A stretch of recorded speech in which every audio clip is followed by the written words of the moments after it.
I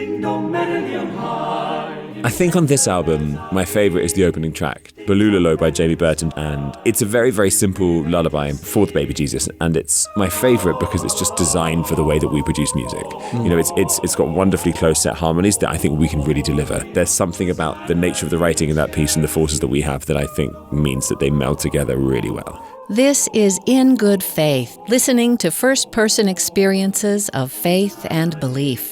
On In Good Faith, it's our privilege to hear stories and accounts from believers told in their own words. Our hope is to listen with an open heart, celebrating the power of faith and belief and what those stories mean to the ones who tell them. The King Singers is a group of 6 amazing male singers, which through various personnel changes over the years has, in 2018, celebrated 50 years of performing worldwide and releasing beautifully recorded albums, which have won 2 Grammys and 1 Emmy, among many other awards. And today we'll hear selections from their 2021 release Christmas carols. The King Singers are on the Brigham Young University campus today as part of the Bravo Professional Performing Arts Series. And it's my privilege to speak in good faith today with Jonathan Howard, who sings bass with the group. Johnny, thank you for speaking with me today. Thank you for having me. Being a member of the King Singers since September of 2010, you are a busy man, but I have learned that you have always been a busy man.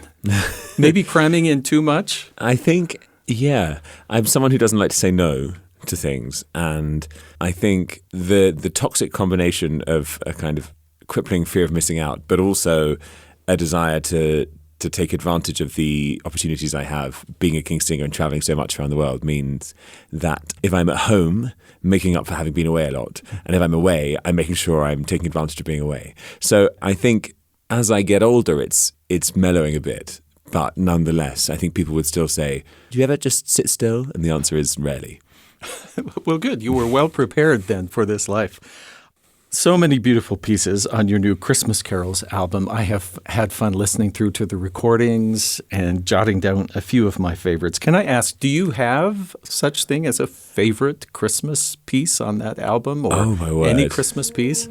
I think on this album, my favorite is the opening track, Bolulolo by Jamie Burton. Jamie Burton's a friend of the group. He's a British composer who now runs the festival chorus at Tanglewood in New England, and it's a very, very simple lullaby in praise of the baby Jesus, or for the baby Jesus. And it's, I think, my favorite because it's just designed for the way that we produce music. You know, it's got wonderfully close set harmonies that I think we can really deliver.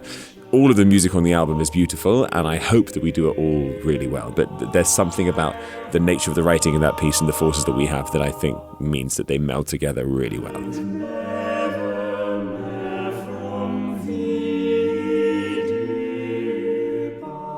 As I listened, I wrote down the words soft, wistful. I don't know if that captures it, but there is this really gentle, nostalgic mood somehow in that piece. Absolutely, I agree. Beautifully done, beautifully done. As the bass in the group, sometimes the tenors get all the solos, at least in opera.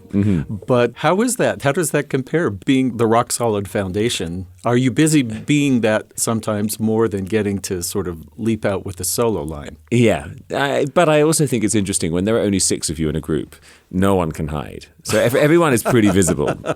And people know that you provide a function as the bass, and they respect that. Also, I get a high number of comedy moments that lots of others don't get. So I think in terms of a concert, you may not see me with tens of breakout solos, but there'll be lots of moments where you'll definitely notice that I'm there. And I think that the key thing is that when you have a sextet like ours, everyone has their moment in the spotlight without anyone taking too much time in it. So I hope that I take the stage or take hold of the stage when I need to, and people don't forget about me, but I also don't resent my wonderful kind of colleagues with higher registers having more of the solo lines. Growing up, did you know who the King Singers were? I did. I wasn't as aware as some of my colleagues because I was the one who wasn't a chorister in a church or a cathedral when I was younger. I was just in a local community choir, and we sang songs, musicals and spirituals and things like that. And only when I went to high school, when I was about 15, 16, did I start singing in a chapel choir, and then I went to university and continued that. I became first aware of the King Singers probably when I was about 16, and we were singing a King Singers arrangement, and I just wanted to hear what it was like on YouTube. And I liked the video, but I didn't sort of follow them particularly until I got to university, and I was probably in my 3rd year. And I remember, this is an overshare, but I would be sitting in my room in my dressing gown, eating cereal, watching King Singers videos, working out how to do it myself, and then thinking, that's extraordinary. That's kind of a level. Well done them. We'll just do our thing, and we'll be grateful that there are groups like this in the world that exist that create this music. So it was very funny when I was then invited to audition about 2 years later. I thought, I don't quite know how I'm here. But I've spent so much time watching, particularly there were like 5 videos that I'd watched probably 100 times just to try and work out how to do them. And I thought, okay, I've done as much preparation as I might have subconsciously done, so well done. The angel Gabriel from heaven came, his wings as drifted snow, his eyes as flame. What hail said he, the lowly maiden Mary, most highly favored lady,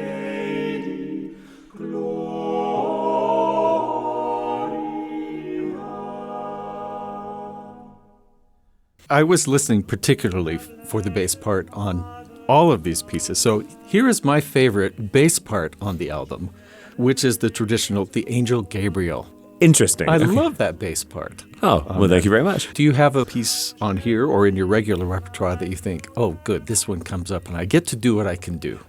Oh, it won't be in vain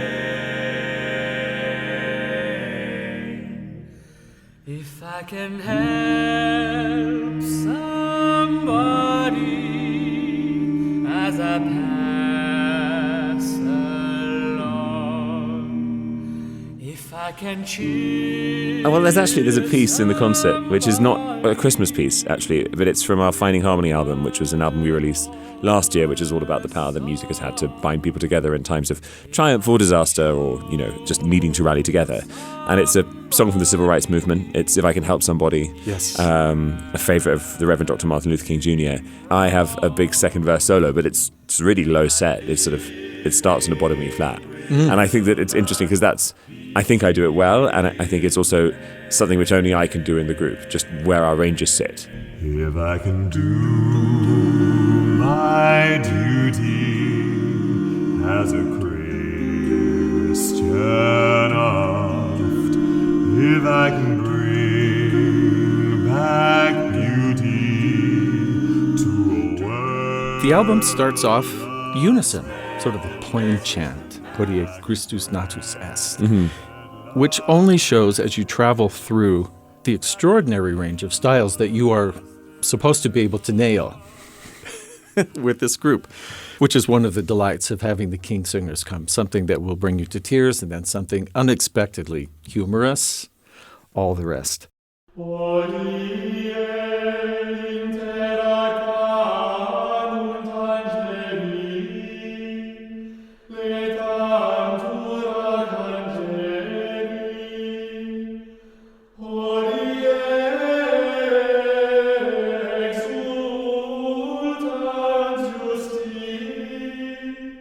Will you tell me about growing up, and I'm thinking of the English choral tradition, often in beautiful cathedrals, acoustically beautiful as well as aesthetic buildings, but music written to be bounced off of stone walls.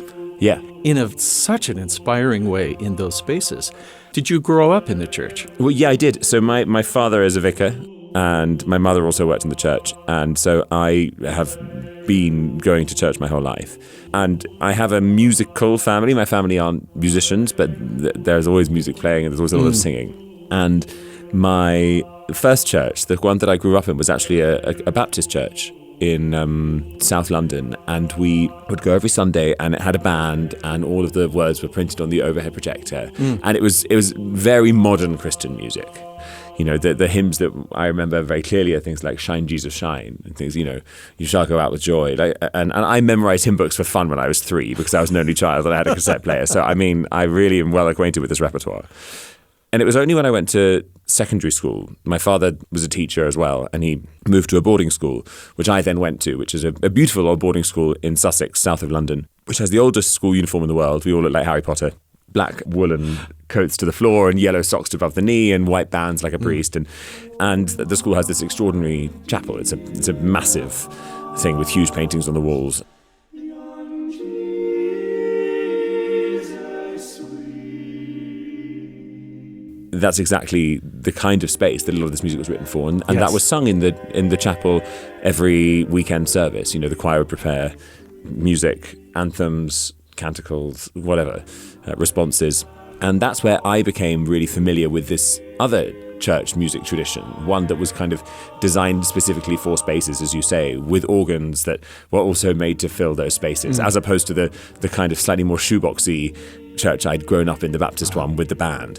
And I do think it's amazing if we think about the grandeur of so many British cathedrals, churches, chapels, and the relationship that there is between the music, the space, and the people. I think particularly about like the visuals of the chapel, the acoustics of the chapel, the nature of the organ and the spacing of the pipes, and then also the way the sound would kind of reverberate within the building. I do think that that's really special. We're glad to get a glimpse into that kind of magical world. Music is many things, at least for me, for many people. It's nothing, though, if it's not feeling. And I'm wondering, did you make a connection between the words in the music and your faith? Were you stirred by that? Maybe what I'm asking is, did you find God in the music growing up? I think not when I was younger. For me, I think when I was younger, the words were just simply a means to be able to sing the melodies and to be part of the musical journey, the fabric of the services. And it's only latterly that I've actually started to think about the words that I'm singing when I'm, say, singing a hymn or singing, maybe less so when you're singing an anthem or something, but certainly in hymn singing. To engage with the words and to recognize their beauty is something which is wonderful. As long as we anticipate at some point engaging both with the music and the text, it's fine to come either through the text or through the music in the first instance and be closer to the reason behind the hymns in the first place through that. I wonder if you would tell me about memories you might have of personal Christmas traditions in your home or now. Oh, it's very funny. Growing up in this boarding school where we lived as well, because it's kind of a residential campus boarding school, there were so many traditions that happened over the course of the week beforehand. And I remember very clearly the children of the staff at the school, who all lived on the site, on the campus, when you hit 13, it was your responsibility to kind of rewrite and direct and stage a play, which had then a nativity play within it, which was done by other children, but a play in which all the children who were younger than you who lived on campus would act in. So it was this extraordinary kind of community-based artistic undertaking that took 2 weeks from the end of term up till Christmas Eve, where every single family with a child sort of came together in order to try and make this thing possible, and everyone would bring in some kind of prop, and everyone would help make a costume, and you'd finish writing it on like December the 10th. You start rehearsing on December the 12th, and it would be like 6 hours a day, which is crazy because your actors are 10, and you would then on Christmas Eve at 4 p.m. perform this to everyone, all the adults, everyone else on the campus, and then of course, there was midnight mass, which everyone would go to. So they would traditionally then after that go to the pub locally and then go to midnight mass and then come back home. And then the following morning, everyone would go back to church again at 11. I think going to the pub before the midnight mass could maybe instill a certain type of enthusiasm for the event. Well, absolutely. Everyone is way more aggressive with the descants when they've been to the pub for 2 hours. But it's wonderful because it's these rhythms really bound the community together. To have something that felt like Christmas, I would go back to the Christ Hospital Chapel on Christmas Day at 11, and I would sing hymns in that building, and that would really connect me to my memories of Christmas past.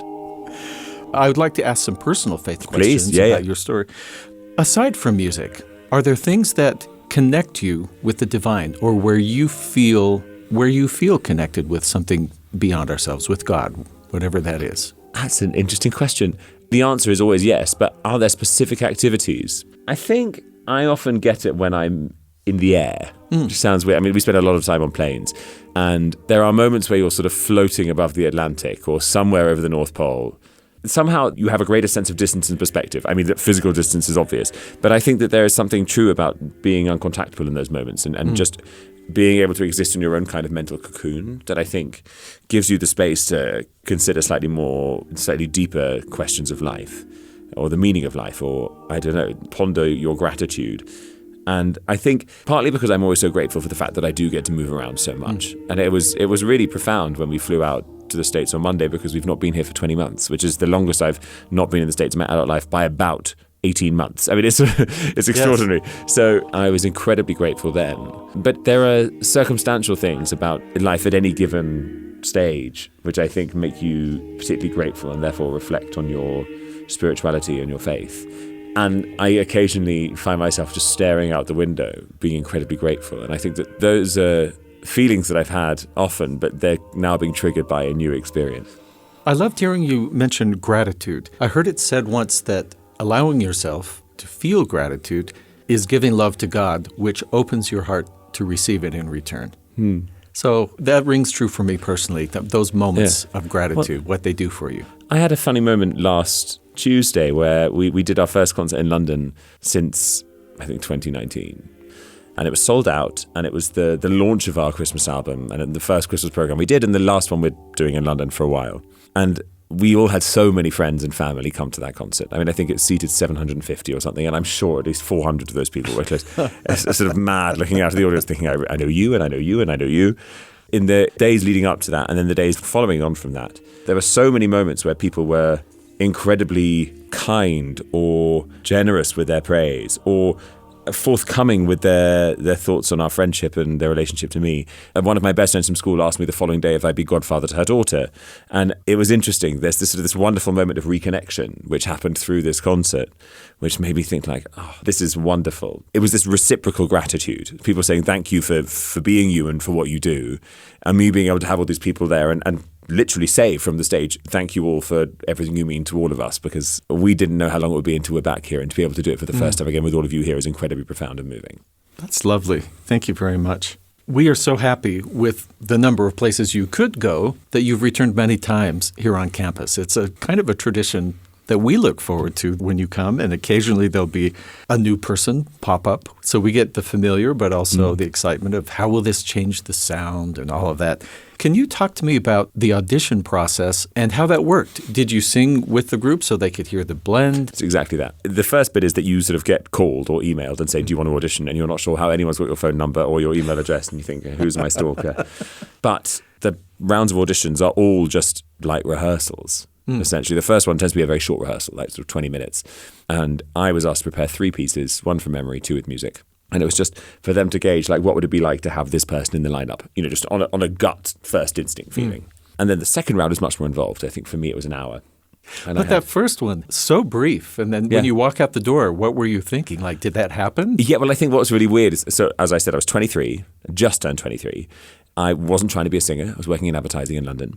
And I was also the first person to audition in both the first and second rounds for me. So of everyone. So they'd heard no other bases before they heard me. So I left being like, I think I've got that all right. I think it's gone pretty well. And then the same thing happened with the second round. It's like, I don't think anything's gone wrong. I have no idea. But the truth is, they all sort of thought the same. I remember talking to them afterwards, and they were like, we were really impressed, but more to the point is we just had no reason not to put you through. Like, we had no one to compare you to, so we just had to take you on your own terms, and you did everything we needed, so we put you through.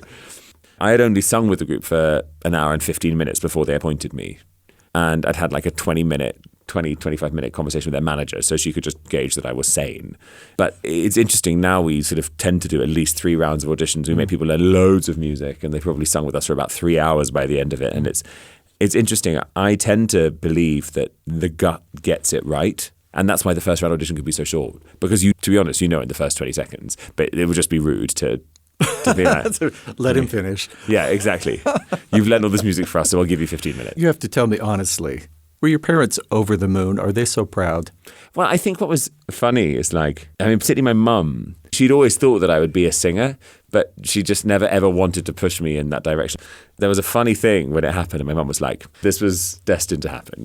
This was always God's plan, and you couldn't have changed that, and that's, isn't it wonderful that you found your way here right now? And I think what was particularly interesting is that to join the King Singers means you're literally just plopped straight into a very successful international touring ensemble. You don't have any of that moment where you're like building your career. It seems like dropping from a helicopter on a train that's already moving. Yeah, it's exactly that. Do you know what I mean? So it's like, oh, okay, I've been in the group for a week. I'll go and do 4 concerts in Singapore. You know what I mean? Just, okay. And that kind of thing seems to happen all the time. So I think there's a funny balance always to kind of be struck with kind of, particularly when a new person joins, of being like, look, you're new, we will help you. And also being like, you've got to be really quick because everything is programmed and we've got 14 concerts this month in 8 countries and there are 9 programs, go. Here are 20 pieces to memorize by 3 p.m., yeah.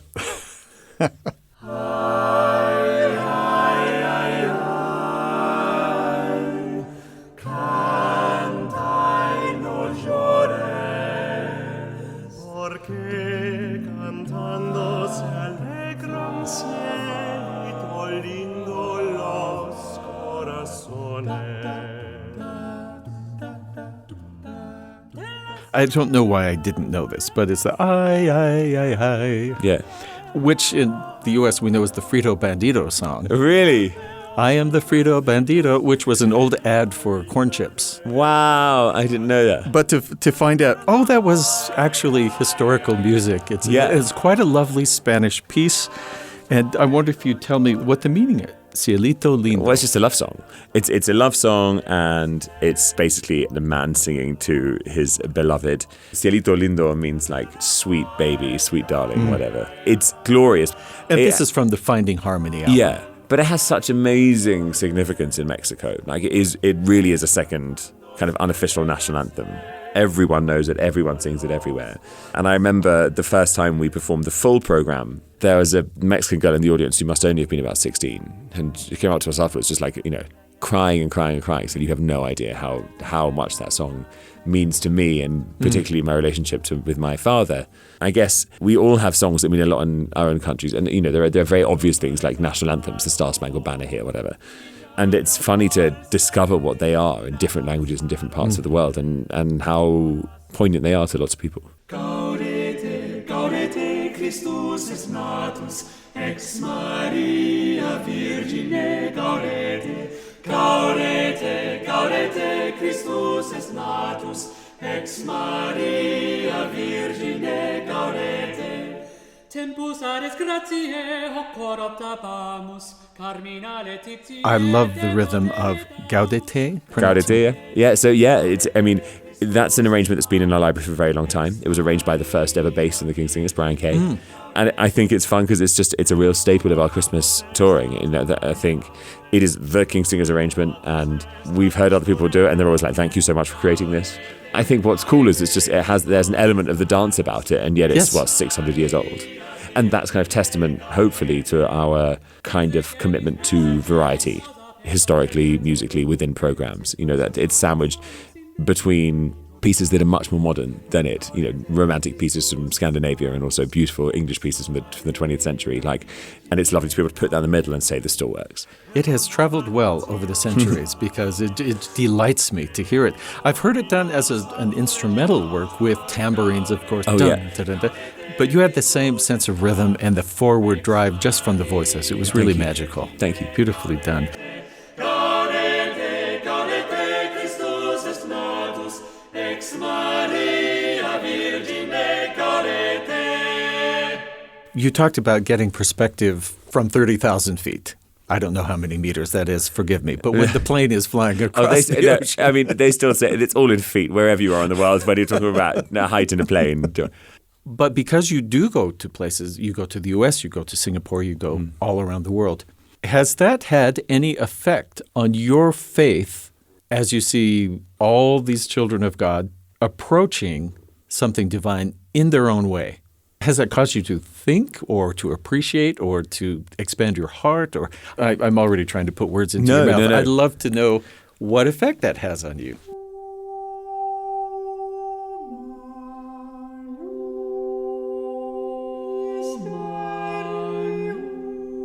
So I think one of the most moving moments I've experienced in my time in the group was in 2014 in Beijing, where there was a really, really serious division between church and state. Yes. And there are lots of, religious music just can't be performed normally. So you can't perform Handel's Messiah in a concert hall, whatever. You can't perform religious Christmas carols.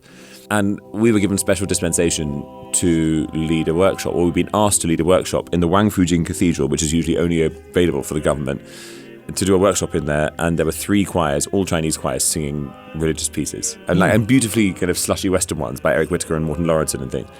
And we were all crying. We were just all like bawling throughout this workshop, because we thought, how on earth is it possible that we are the privileged ones that get to lead this and kind of bring people together and kind of break down boundaries and barriers that have existed for ages. And I think it's testament to this idea that music finds harmony. You know, music is the thing which stops barriers from being set up and allows people to do things together. But yeah, I do find it really moving, because each in their own way, you find ensembles and kinds of people all over the world who might, let's go into some stereotypes here. You might say that some Russian choirs are incredibly cold and hostile from the way they look at you, or some, I don't know, Italian ones are very, very forthcoming, or English ones are very reserved. And it's really funny when, you know, through singing, people are either softened or they're unlocked, and you start to see more of the real people at the core rather than the kind of front that is put up. And I think that that's something which I've really seen a lot of over the past 11 years, and which makes me incredibly happy. I also think that it's a real joy to see people who normally don't cry. I think just when you see that kind of emotion untapped, it's not that they haven't connected to it, but it's when they let themselves be seen like that as well. You know, I can think of moments here in the States where I've had like 6'6" burly bearded men, like reduced to crying like babies, and after the concert sort of give me a hug, and I thought, I don't think you're normally prone to this kind of softness, but please, I'm glad I could be part of this journey with you. That's beautiful. What piece shall we go out on? What shall we listen to this week? Give us something on the gentle side. Or something where we'll go, wow, that bass, he knows what he's doing. Okay. It's a beautiful piece on the album. It's called The Shepherd's Carol by Bob Chilcott. I mean, I end on a bottom B, which is quite fun. But it's a piece that we performed last year when we had to help out the choir of King's College, Cambridge, when all their choral scholars had COVID, and they had to do the internationally broadcast TV recording, and so it was just the lessons and carols. Yeah, exactly. So goodness. Exactly. So the choir did the normal radio ones, but for the TV broadcast, it was us and the boy choristers, and it was incredibly special. And as part of that, we did 2 or 3 a cappella numbers, and this was one of them. I had so many of my friends message me on Christmas Eve saying it was just so beautiful and it was so moving and lovely to see all the TV and things. It means it's really special, and this piece was originally written for the choir of King's College, Cambridge, and then Bob rewrote it for the King Singers, so he just adapted it so it suited our ranges as well. It's incredibly beautiful and atmospheric. If you want to hear a bass, you get a bottom B at the end, so that's nice. One of the things that is most delightful about you is that with all these incredible experiences, you are appreciating them as they are coming, it sounds like. I think it would be mad to do this job and not be grateful for them, because it's so rare, I think, to have a job that, 1, takes you all over the world, and 2, allows you to connect with people doing a thing that is loved by them. Job or not, it's a gift to the rest of us. I've been speaking with Jonathan Howard of the King's Singers. Johnny, thank you for speaking with me today in good faith. Well, thank you so much, Steve. In Good Faith is a production of BYU Radio. I'm Stephen Cap Perry. I hope you'll join me again soon, right here in Good Faith.